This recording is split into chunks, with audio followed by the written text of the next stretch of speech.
Welcome back mga katambalan, mga hot topic and issue. Pag-usapan natin. Update po tayo kay Barbie Cortez na kung saan nga po ay naglabas itong si Barbie sa kanyang social media account ng ilang mga videos and photo.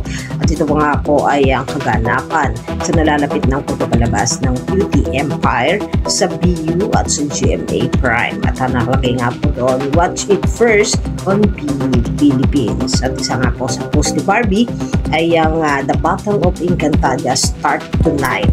Mamaya na po yan, 8 p.m. at sa GMA Prime na i-air na po ang Battle of Encantadia. Habang sa post naman ng kaibigan ni Barbie na si Jandra ay pinakita nga rin yung ilang pang mga kaganapan doon sa Beauty Empire na ipapalabas na nga po.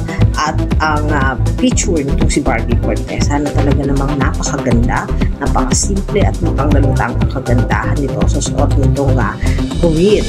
At nakalagay po dito ay Barbie Cortez for P77.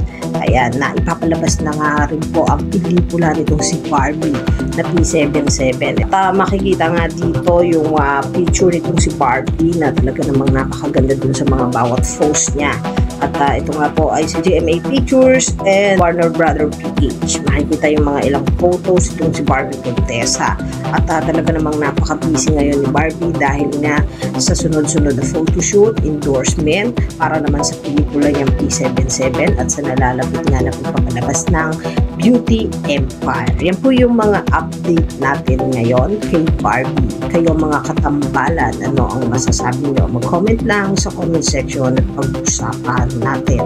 Yan, mga hot topic and issue dito lamang sa Tambalang JK.